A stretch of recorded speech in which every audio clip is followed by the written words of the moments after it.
బిడ్డ, ఈ ఉదయ సమయంన ఒక అద్భుతమైన విషయాన్ని మనం జ్ఞాపకం చేసుకుందాం. దేవుడు ఎప్పుడు కూడా నిన్ను బలపరచాలని, నిన్ను నిలబెట్టాలని, నిన్ను గొప్ప వ్యక్తిగా చేయాలని, లేకపోతే ఏదైనా పోటీలో నువ్వు ఉన్నప్పుడు, లేకపోతే ఏదైనా క్లిష్ట పరిస్థితుల్లో ఉన్నప్పుడు నిన్ను గొప్ప వ్యక్తిగా నిలబడి నువ్వంటే ఏమిటో అందరికీ తెలిసేటట్టుగా చెయ్యాలి అన్నది దేవుడి యొక్క ఆశ, తపన, కోరిక. ఇప్పుడు సపోజ్ ఒక పరుగు పందెం పెట్టాం, మన పిల్లలు పరిగెడుతున్నాడు. అబ్బా, పక్కింటి అబ్దుల్ గారి పిల్లడు గెలిస్తే బాగుంది అనుకుంటావా? వాడు మన పిల్లవాడే, వాడు మన పిల్లలు వాడితో చదువుతాడు అని. కానీ ఎవరు గెలవాలి? దాని స్వార్థం అనరండి కదా. మన పిల్లవాడు గెలవాలి అంటే దేవుడు కూడా చెప్తున్నాడు, నా మా నా నా బిడ్డ, మా అబ్బాయి, మా అమ్మాయి గెలవాలి. నువ్వు ఏ పరిస్థితిలో ఉన్నా సరే, ఇంకొక విషయం చేస్తాను, నువ్వు నేను గెలిపించకపోవచ్చేమో, కానీ నిన్ను నన్ను నా దేవుడు గెలిపిస్తాడు, ఖచ్చితంగా గెలిపిస్తాడు. నువ్వు ఎక్కడ ఏ పని మీద నువ్వు వెళ్తున్నావో, ఏది నీకు కావాలో అది ఖచ్చితంగా దేవునికి అనుగ్రహిస్తాడు. అందుకనే నా చిత్తానుసారంగా ఏది అడిగినా మీరు మనకి ఆలకిస్తారు. మీకు ఒక విషయం తెలుసా అండి, ప్రపంచాన్ని శాసించగలిగిన వ్యక్తులు మీరు. అందుకనే చూడండి, నువ్వు ఉండవలసిన స్థితిలో దేవుని మహిమ పరచాల్సిన విధముగా నువ్వు ఉండగలిగినట్లయితే ఏలియా మలనాటి స్వభావం కలిగిన వాడే, కానీ బలమైన కార్యం జరిగించాడు. ఇదంతే. అందుకనే క్రైస్తవులుగా మనం ఏం చేయాలంటే రోషము కలిగిన వారిగా ఉండాలి. క్రైస్తవులుగా ఏ మాత్రం కూడా నువ్వేం చేయదు, కాంప్రమైజ్ అవ్వద్దు ఇందులో కూడా. మరొకసారి చెప్తున్నాను, పేతురు గారు చక్కని మాట్లాడుతున్నారు, నువ్వు క్రైస్తవుడు అయినందుకు సిగ్గుపడద్దు, కానీ క్రైస్తవుడు అయినందుకు నువ్వు గర్వపడు. ఎందుకంటే నీ దేవుడు నీ కొరకు సమస్తాన్ని చేసి ముగించాడు. నువ్వేమి చేయొద్దు, నువ్వేమి చేయొద్దు, ప్రార్థన చేసుకో, వాక్యం చదువుకో, నువ్వు చేయాల్సిన చేయద్దు. ఆ ఉన్నతమైన శిఖరాలకి దేవుడు నేను ఎక్కిస్తాడు. అర్థమవుతా? దేవుడితో లేకోకుండా ఈ ప్రపంచంలో అన్నీ చెయ్యి, కానీ దానివల్ల నీకు ఎలాంటి యూజ్ కూడా లేదు. అర్థమవుతుందని దేవుడు లేకోకుండా ఏది ఉన్నా దానివల్ల ఎలాంటి ప్రయోజనం లేదు. ఈ సత్యాన్ని జ్ఞాపకం చేసుకున్నాం. ఓకే, ఈరోజు దేవుడు నిన్ను నిలబెడతాడు, దేవుడు నిన్ను బలపరుస్తాడు, దేవుడు నిన్ను గొప్ప వ్యక్తిగా ఉంచుతాడు. ఈ విషయాన్ని మనం ఒకసారి జ్ఞాపకం చేసుకున్నాం. ఒకసారి చూద్దామా? మొదటి రాజుల గ్రంథము 18వ అధ్యాయం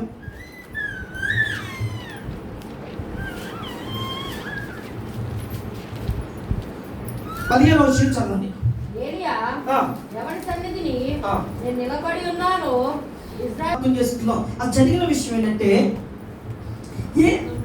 ఏలియా ప్రార్థన చేస్తాడు, 3.5 సంవత్సరాలు ఏం పర్లేదు, వాన పల్ల.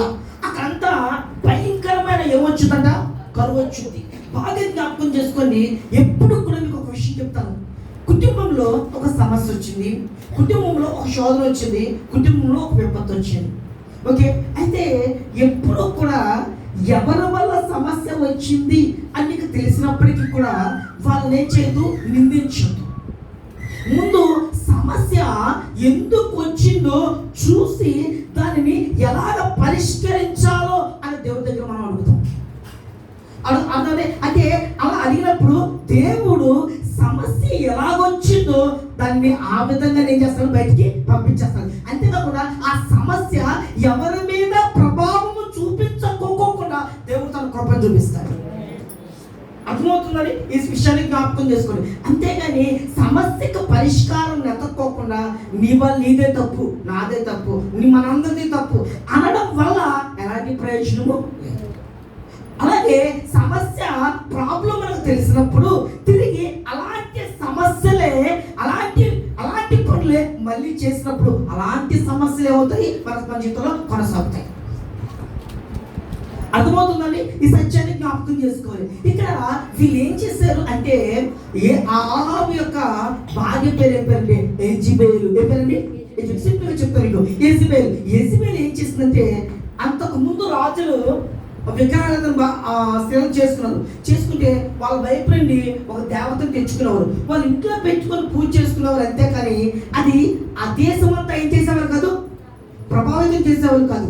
కానీ ఈ యెజబెలు అన్న ఈ స్త్రీ ఏం చేసింది అంటే తనతో పాటు ఆ విగ్రహారాధన తీసుకొచ్చి 480 మంది ఆ శరీర దేవతల యొక్క వాళ్ళని 400 మంది ఎవరండి వీరందరినీ తీసుకొచ్చి ఏం చేసిందంటే అక్కడ భయంకరమైన విగ్రహారాధన జరిగించి, అంతేకాదు ఈ బయలుకి వీళ్ళకి మొక్కకపోతే మిమ్మల్ని ఏం చేస్తాం, చంపేస్తాం అని చెప్పి భయంకరమైన విగ్రహారాధన చేసింది. అయితే వీళ్ళ మనసులను ఆ దేవుడు మీద నుండి ఎవరికి తిప్పేశారు, అతనికి తిప్పేశారు. జ్ఞాపకం చేసుకోవాలి. అందుకని యెహోవా మీద నుండి తన మనసును త్రిప్పుకున్నవాడు శాపగ్రస్తుడవుతాడు. ఈ సత్యాన్ని మీకు తెలుసు కూడా. భయంకరమైన విగ్రహారాధన జరుగుతుంది. భయంకరమైన విగ్రహారాధన జరుగుతుంది. అయితే అందరూ కూడా ఇలాంటి సమయంలో దేవుడు మరి ఎవరిని లేవనెత్తాడు అంటే రోషము కలిగిన ఏలియాను లేవనెత్తాడు. ఎవరు లేవనెత్తాడు? కొంచెం ముందు కూర్చోండి. అక్కడ అందరినీ మళ్ళీ ఏం చేయాలి అయితే ఇక్కడ ఈ బయలు అన్న ఆమె సామాన్యమైన వ్యక్తి కాదు. ఎవరు ఎదురు తిన్నా ఏం చేస్తారంట, చంపేస్తుంది. అయితే ఈ బయలును ఎదురుగా నిలబడడానికి అంత భక్తి కలిగిన ఎవరు కావాలి, ఒక వ్యక్తి కావాలి. ఆ వ్యక్తి ఎవరండి, ఏలియా. అందుకనే ఏలియాతో ఏలియా మనలాంటి స్వభావం కలిగిన వ్యక్తి. ఎవరండి? కానీ ఏలియా ఆసక్తితో ప్రార్థన చేశాడు. ఇదే ఈరోజు మనకు కావాలి. ఏం కావాలి? ఆసక్తి. ఆసక్తి ఏలియాకు ఉంది కాబట్టి అక్కడ ఏలియా ఏం చేశాడు, 3.5 సంవత్సరాలు ఏం చేశాడ, వాన పడకుండా చేశాడు. అయితే దేవుడు అందుకనే ఎక్కువ గొప్ప దేవుడి దగ్గర కోరుకోవట్లేదు, ఆసక్తి మీద కోరుకుంటున్నాడు దేవుడు. ఈరోజు అన్నిటి పట్ల ఆసక్తిని మనం కలిగి ఉంటాము. దానికంటే ఎక్కువగా దేవుడి పట్ల ఏం కలిగి ఉండాలి, ఆసక్తి. అమ్మో దేవుణ్ణి ఆరాధించాలి, దేవుడికి ప్రార్థన చేయాలి, దేవుడి వాక్యాన్ని వినాలి, దేవుడి సన్నిధికి వెళ్ళాలి, ఆ మాటలను వినాలి, నన్ను నేను మార్చుకోవాలి, దేవుళ్ళు ఎదగాలి, నా కుటుంబాన్ని కట్టుకోవాలి. ఇలాంటి ఆసక్తి మనలో ఏం చేయాలంట. అందుకనే దావీదు మాట్లాడుతున్నా, నీ యొక్క మందిరము గురించిన ఆసక్తి ఏం చేస్తుంది, తినేస్తుంది. అంటే ఆసక్తి. అందుకనే ఆ ఆసక్తి దేవుని బిడ్డగా మనకు ఉండాలి. అది యవ్వన బిడ్డగా ముఖ్యంగా ఉండాలి. చదువు పట్ల ఆసక్తి ఉండాలి. తల్లిదండ్రుల యొక్క ఆ కష్టాన్ని చూసే ఆ యొక్క ఆలోచించే విషయంలో మనం ఆసక్తిని కలిగి ఉండాలి. అలాగే దేవుడి పట్ల మనం ఏం కలిగి ఉండాలి, ఆసక్తిని కలిగి ఉండాలి ఎక్కువ. అయితే ఏలియా ఏం చేశాడు అంటే మొత్తం ఏమైపోయింది, భ్రష్టత్వం అయిపోయింది. కాబట్టి ఇప్పుడు ఏలియా వెళ్ళాడు. ఏలియా చూడంగానే ఆహాబు మాట్లాడతాడు, నీ వల్లే ఇలాగా నాశనం చేయడానికి వచ్చావా నువ్వు అని అన్నప్పుడు ఏలియా ఒక అద్భుతమైన మాట మాట్లాడు. చదువునా, నీ వల్లే ఇలాగా శ్రమలు వచ్చేసి మీ వల్లే అనగానే వెంటనే అసలుకి వచ్చింది ఏలియా వల్ల, వచ్చింది దేని వల్ల, ఏది అయితే వీళ్ళు చెయ్యట్లేదు, ఏదైతే చెయ్యకూడదు చేస్తున్నావో దాని వల్ల శాపం వచ్చింది.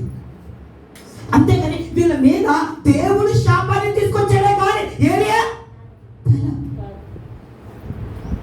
బాగా గుర్తుపెట్టుకోండి, ఈరోజు మనము సరైన జీవితాన్ని జీవించకపోతే సమస్యలు తారుమారైపోతున్నప్పుడు మనం ఏం చేస్తామంటే ఇంట్లో ఎవరినో ఒకళ్ళు ఏం చేస్తాం, టార్గెట్ చేస్తాం. నీ వల్లే, నేను చేసుకోవడం వల్లే, నీ వల్లే, నువ్వు అలా చేయడం వల్లే, నువ్వు ఎలా చేయడం వల్లే, ఎవరో కలిసి రావట్లేదు. అసలుకి ఒక కలిసి వచ్చిన ఎన్ని ఉండవండి, ఏమి ఉండవండి అసలుకి. అర్థమవుతుందని ఇది మనం బాగా తెలుసుకోవాలి. మన జీవితంలో అదొచ్చు. ఏది మాట్లాడుతుంది, నీ వల్లే జరిగిందని ఏది మాట్లాడుతున్నా, అద్భుతంగా మాట్లాడుతున్నా.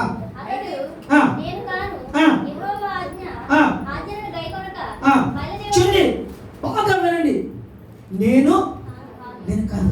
అసలుకి ఎంత అంటే వీళ్ళకి ఆలోచన ఏంటంటే 3.5 సంవత్సరాలు కరువు వచ్చినప్పటికీ కూడా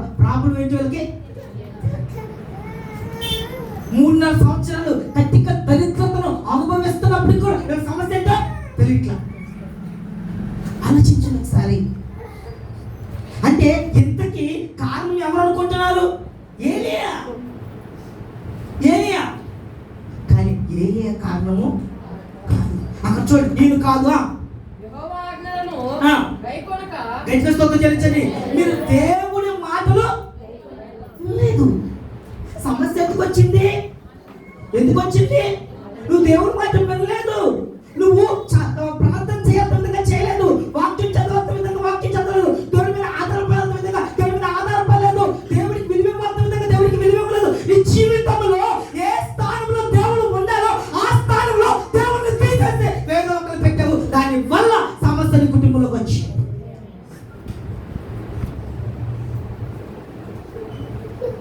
అంటే సమస్యను ఆపే దేవుడిని ఏం చేసావు? పక్కన పెట్టేసావు. కాబట్టి సమస్యలు ఏమైపోయి శోధనలు ఆపే దేవుణ్ణి నువ్వేం చేసావు? పక్కన పెట్టేసావు. శోధనలు విసర్జనకి జ్ఞాపకం చేసుకోవాలి. అదే నేను కాదు నువ్వు దేవుడి మాట వినలేదు. నువ్వు దేవుడికి విలువివ్వలేదు. దేవుడు ఏది చెయ్యమన్నాడు అది నువ్వు చేయలేదు. మరొకసారి చెప్తున్నాను, దేవుడు ఏది చేయమన్నాడు, దేవుడు ఎలా ఉండమన్నాడు, దేవుడు ఎలాగా బ్రతకమన్నాడు, నువ్వు అలాగ బ్రతికినట్లయితే నీ చేతి కష్టార్జితాన్ని 100 ఫలింపజేసి నీ యొక్క కుటుంబాన్ని సమృద్ధితో నింపి ఉన్నతమైన స్థితిలో దేవుడు ఉంచుతాడు. అంతే, ఏమి చేయదు. దేవుడు చేయమని చేయండి, నీ పనులు చేసేసుకో. జ్ఞాపకం చేసుకోవాలి. దేవుడు అదే మాట్లాడతాడు. అంటే చదువురా, నేను కాదు నేను కాదు, నువ్వు నీ కుటుంబం ఏం చేశారంటే దేవుడిని ఆశ్రయించవలసిన స్థానంలో బయలును ఆశ్రయించారు. అది అంటే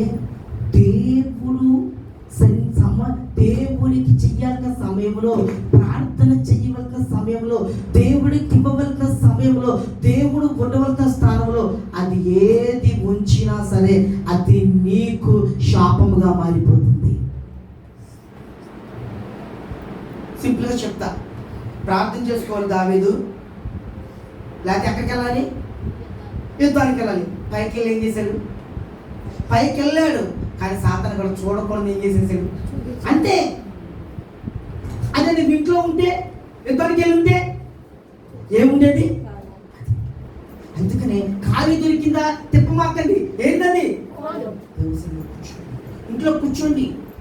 వ్యర్థమైన కాదు, నీ జీవితాన్ని మార్చగలిగిన, నీ ఆలోచన మార్చగలిగిన, నీ తలంపులు మార్చగలిగిన, నీ ఉద్దేశాలు మార్చగలిగిన, నీ నడకలు మార్చగలిగిన, శ్రేయస్కరమైన ఆశీర్వాదాలు ఇవ్వగలిగిన దేవుడితో సహవాసం చేయండి. అంటే నేను కాదు, నువ్వే, నీ కుటుంబమే ఏం చేస్తుంది? అనేక మందికి ఏం తీసుకొచ్చింది? శ్రమను తీసుకొచ్చింది. బాగా జ్ఞాపకం చేసుకోండి. ఈరోజు ఒక మాట దేవుడు వాక్యం మిమ్మల్ని ఏం చేస్తుంది? ఆదరిస్తుంది. నువ్వు ఎలాంటి శ్రమలో ఉన్నా, ఎలాంటి పరిస్థితుల్లో ఉన్నా, ఎలాగ ఉన్నప్పటికీ కూడా దేవుడు ఏం చేస్తాడంటే 2 చేతులు చేస్తున్నాడు. పర్వాలేదు, నేనున్నాను, నీకేమీ అవ్వదు, నువ్వు భయపడాల్సిన అవసరం జ్ఞాపకం చేసుకో. చదువుతున్నా. అయితే ఇప్పుడు ప్రవక్తులైన 450 మందిని, ఆషేరుదేవి ప్రవక్తులైన 400 మందిని నా యొద్దకు ఏం చేస్తారంటే ఒక సవాల్ విసురుతున్నాడు. గుడ్, బాగా ఉంది. ఇప్పుడు ఎవరు నిజమైన దేవుడు తెలిపోవాలి. అందుకనే 2 తలంపుల మధ్య మీరు ఏం చేయొద్దు, ఉండొద్దు. యెహోవా దేవుడా, యెహోవా పక్షంగా ఉండండి. బయలు దేవుడా, బయలు వైపు ఉండండి. బయలు అన్న మాటకి అగ్ని దేవత ఎవరండి?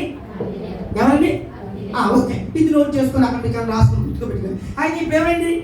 తీసుకోండి, నా దగ్గర తీసుకొచ్చినప్పుడు నేనేం చేస్తానంటే చాలా విషయాలు చెప్పాలి కాబట్టి మీకు సింపుల్గా చెప్తా. నేను 2 ఎద్దులు తీసుకొస్తాను. తీసుకొచ్చినంత ఏం చేస్తామంటే నీకు ఒకటి ఇస్తాను, నేను ఒకటి తీసుకుంటా. తీసుకున్న తర్వాత ఏం చేయాలంటే వాటిని ఏం చేయాలి, ఒక ఇదేం చేయాలి, ఒక ఏం చేయాలి, ఓకే కనుక పేల్చండి, పేర్చి దాని మీద ఏం చేయండి. అయితే మంట ఏమి కింద పెట్టకూడదు, పెట్టుకోకుండా పైనుండి వచ్చేం చేయాలి, అగ్ని తగ్గించాలి. అలాగా ఏ దేవుడైతే దహిస్తాడో అతనే నిజమైన దేవుడు. అర్థమవుతుందండి? ఓకే, అవి విషయం ఇక్కడ చూడండి. వెంటనే ఈ బయలుకు సంబంధించిన 480 మంది ఏం చేశారంటే ఆ యొక్క సవాలుకి ఏం చేశారు, ఒప్పుకున్నారు. ఒక విషయం చెప్తాను, బాగా జ్ఞాపకం చేసుకోండి. వాళ్ళు అగ్నిని మండిస్తారు, మా భక్తి చాలా గొప్పది అని చెప్పి వాళ్ళు ఏం చేశారంటే ఆ సవాలు తీసుకున్నారు. అర్థమవుతుందా? అంటే వాళ్ళు తెలియకయే వాళ్ళు నమ్ముకున్న దేవుడి మీద వాళ్ళు ఏం పెట్టుకున్నారు, నమ్మకాన్ని పెట్టుకున్నారు. అర్థమవుతుందని బాగా వాళ్ళు ఏం చేశారంటే ఒక సవాలుగా తీసుకున్నారు దాన్ని. మేము నమ్ముకుంటున్నా ఆ దేవుడు గొప్పవాడు, ఖచ్చితంగా ఈరోజు అగ్నిని మండిస్తాడు.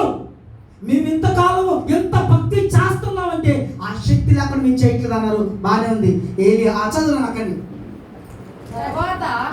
యెహోవా పక్షముగా నేను ఒక్కనే ఉన్నాను. గట్టిగా స్తోత్రం చెల్లించండి. బాగా జ్ఞాపకం చేసుకోండి. అన్నా నన్ను వెలివేశారన్నా, అన్న నేను దేవుడు నమ్ముకున్నందుకు అది పట్టించుకోవట్లేదన్నా, అన్నా వాళ్ళు నన్ను ఎలా చూస్తున్నారన్నా, అన్నా ఏమి అక్కర్లా, నువ్వు ఒక్కడివి చాలు, నీ పక్షంగా దేవుడు ఉన్నాడు. నువ్వు ఒక్కడు చాలు, బలపరిచే దేవుడు, స్థిరపరిచే దేవుడు, సమస్తాన్ని కూడా నీ చేతికి ఇచ్చే దేవుడు నీకున్నాడు. ఎన్నడూ కూడా నేను అవమానపరచడు, ఎన్నడూ కూడా తల దించుకునే పని దేవుడు చేయాలి. ఏలియా చెప్తున్నాడు, నేను ఒక్కనే ఉన్నాను చాలు. అక్కడ ఎంతమంది ఉన్నారండి? 480 మంది ఉన్నారు. ఆ చదువునా మాట చూడండి. వాళ్ళు చూడండి, అంటే తెలియకయే వాళ్ళు ఏమీ చెయ్యలేదు అని వాళ్ళకి తెలియదు, కానీ వాళ్ళ విశ్వాసం కదండి. అంటే చూడండి, ఇంచుమించు మొన్న కుంభమేళ కదండి, ఉదయం మొదలుకొని మధ్యాహ్నం వరకు బయట ఒక నిమిషం అండి, ఇప్పుడు మాట చెప్తాను మీకు బాగా గుర్తుపెట్టి. మధ్యాహ్నం వరకు బయట చదువుమా బయట ప్రార్థన వినమని బయట పేరును బట్టి ప్రార్థన చేసి ఎప్పటి వరకు మన ప్రార్థన ఎప్పుడు దాకా,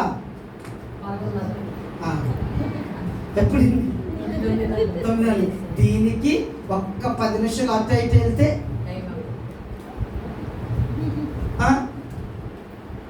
చూడండి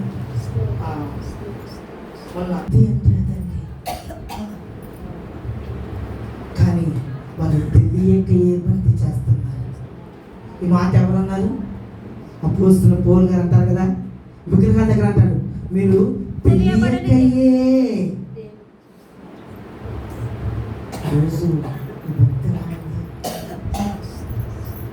మధ్యాహ్నం దాకా జరిగిందంట.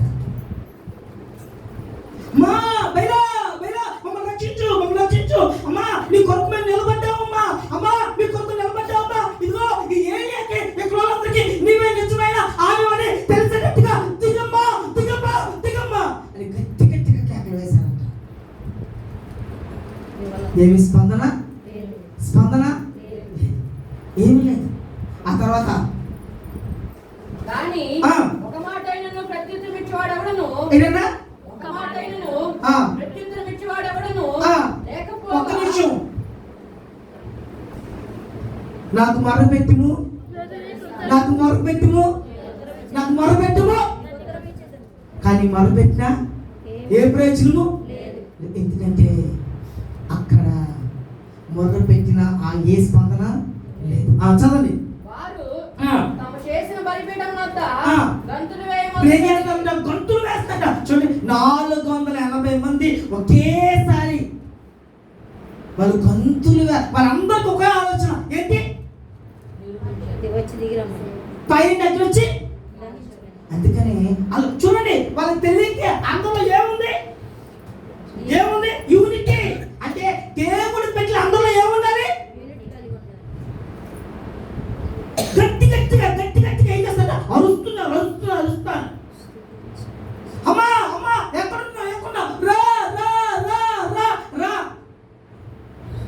దాని స్పందన చదువు.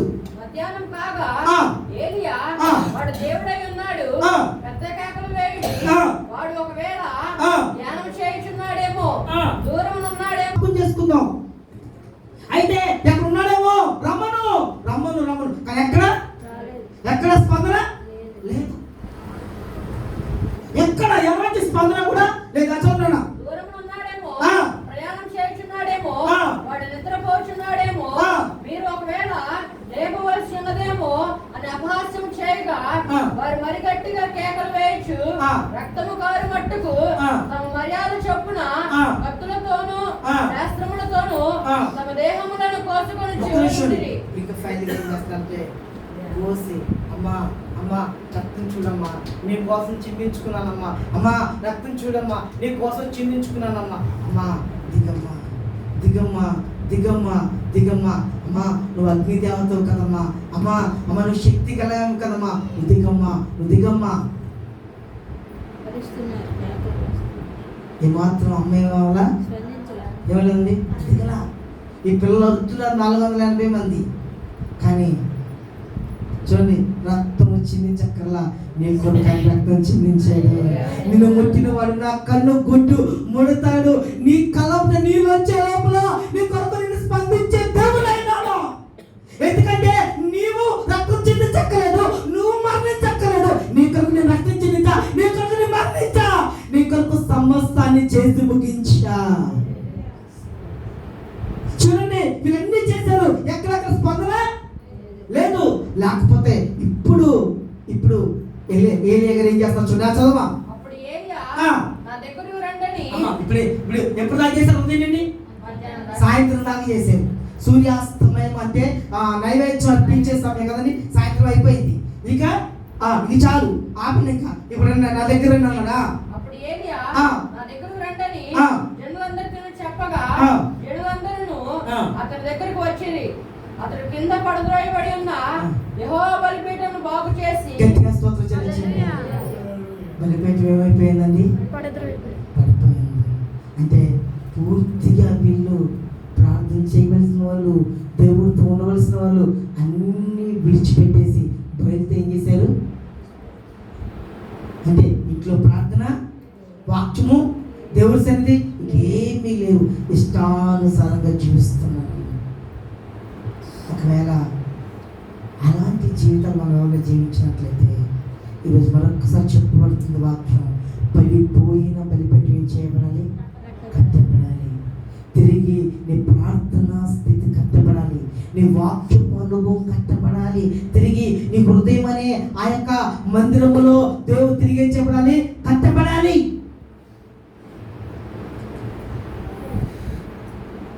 ఎందుకంటే నీ హృదయ సింహాసనం మీద ఆయన ఏం చేస్తాడు? ఆసీనుడై ఉండాలి. పడిపోయిన ఆయన ఏం చేయబడింది? కట్టబడింది కట్టాడు. అందుకనే తిరిగి పునరుద్ధరించబడాలి, తిరిగి భక్తిలో వేడుకోవాలి, తిరిగి భక్తి చేయాలి, తిరిగి ప్రార్థన కొనసాగించాలి. పడిపోయినవన్నీ తిరిగి మనం ఏం చేసుకోవాలి? నిలబెట్టుకోవాలి. వాక్యం చదవలేకపోతున్నామా? తిరిగి చదువుకోవాలి. ప్రార్థన చేయలేకపోతున్నామా? తిరిగి ప్రార్థన చేయాలి. చదువునా యెహోవాకు ప్రత్యక్షమై ఆ. ఈ నామము ఆ. ఇశ్రాయేలునని ఆ. వాగ్దానము నొందిన యాకోబు సంతతి గోత్రములు ఆ. లెక్క చొప్పున 12 రాళ్లు తీసుకొని ఏం చేయండి? ఒక బలిపీఠం కట్టింది. 12 గోత్రాలు. ఈ 12 గోత్రాలు ఏమైపోయినాయి? పూర్తిగా పడిపోయినాయి. 12 గోత్రాలతో మీరు ఇచ్చేది మళ్ళీ తిరిగి మీరు లేవండి. పడిపోయింది మీరు తిరిగి ఏం చేయండి? లేవండి, కట్టబడండి. తర్వాత ఆ రాళ్ల చేత ఆ. యెహోవా నామమున ఆ. ఒక బలిపీఠం కట్టించి ఆ. దాని చుట్టూ ఆ. 2 మానికల గింజలు ఆ. పట్టునంత లోతుగా కందకి ఒకటి త్రవ్వించి అందుకు ఒక పెద్ద గొయ్యితో ఇచ్చి కట్టెలను ఆ. క్రమముగా పేర్చి ఎలా పేర్చమన్నాడు? క్రమముగా. దేవుడు క్రమమునకు ఎవరండి? కర్త. క్రమముగా పేర్చాలి. అలాగే ఆయన భోజనం వడ్డించినప్పుడు ఎలా వడ్డించమన్నాడు? క్రమముగా వడ్డించాలి. క్రమముగా పంక్తులుగా కూర్చోబెట్టాలి. అందుకనే నీ భక్తి జీవితం ఎలా ఉండాలి? క్రమముగా ఉండాలి. రోజు ప్రార్థన, వాక్యం, మధ్యాహ్నం ప్రార్థన, రాత్రి ప్రార్థన. అందుకని చూడండి, ఇస్సాకు సాయంత్రం వేళలో కదండి ఏం చేశాక ధ్యానం చేసుకోవడానికి వెళ్ళాలి. ప్రార్థన ఉందని తెలుసు, రోడ్ల మీద తిరుగుతాం.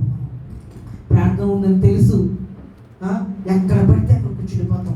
ప్రార్థన ఉందని తెలుసు, కానీ అంటే అదేంటి ఏమైపోయిందంటే కొంతమందికే, లేకపోతే స్త్రీలకే, అయితే కొంతమంది కేటాయించిన వాళ్ళకే కాదు కాదు కాదు కాదు దేవుడి సన్నిధికి వచ్చే ప్రతి ఒక్కరికి.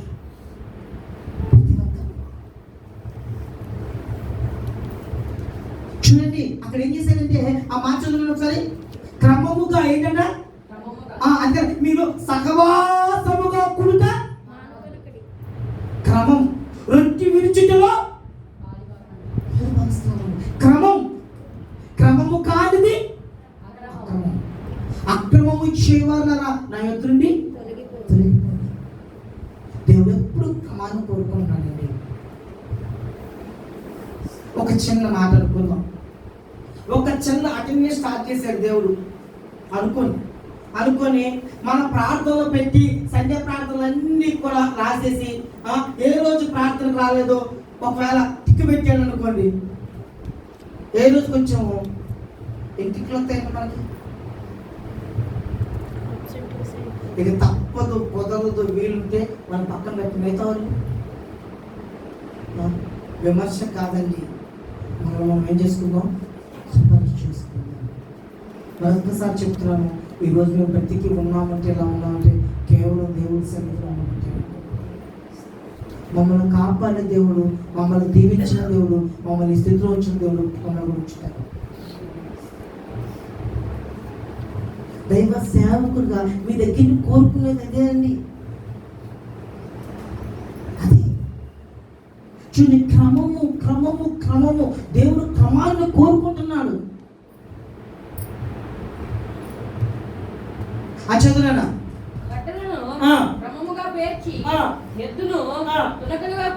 చూడండి, ఎద్దుని తునకలు అంటే ముక్కలుగా. అలాగే మీ శరీరము ఏం చెప్పడంటే ప్రాణార్పితంగా దేవుడికి ఏం చేయాలి, అర్పించాలి. అంటే చూడండి, నా కొరకు నేను జీవించాను, అయితే ఎక్కడో జీవించువాను నేను కాదు, నా కొరకు ప్రాణం పెట్టిన క్రీస్తు వరకు జీవిస్తాను. అంటే ఈ యొక్క చేతులు ఇప్పటి వరకు అందరి కొరకు, పనికిరాని వాటి వరకు నా కొరకు ఉపయోగపడి, ఈ చేతులు ఇప్పుడు దేవుడి కొరకు ఉపయోగపడాలి. ఈ కాళ్ళు నా సంతోషం కొరకు, నా ఆనందం కొరకు, అనేకమైన చెత్త పనుల కొరకు వాడపడి, ఇప్పుడు దేవుడి పని కొరకు వాడపడాలి. నాలో ఉన్న ప్రతిదీ కూడా నా కొరకు, నా యొక్క ఎదుగుదల కొరకు ఉపయోగపడి, ఇప్పుడు దేవుడి కొరకు ఉపయోగపడాలి. ఎక్కడో జీవించువాన్ని నేను కాదు, నా కొరకు ప్రాణం పెట్టి తిరిగి లేచిన క్రీస్తు కొరకు నుంచి ప్రాణార్పితముగా. అంటే మొక్కలు అంటే నా శరీరంలో ప్రతి భాగము ఎవరికి ఉపయోగపడాలి.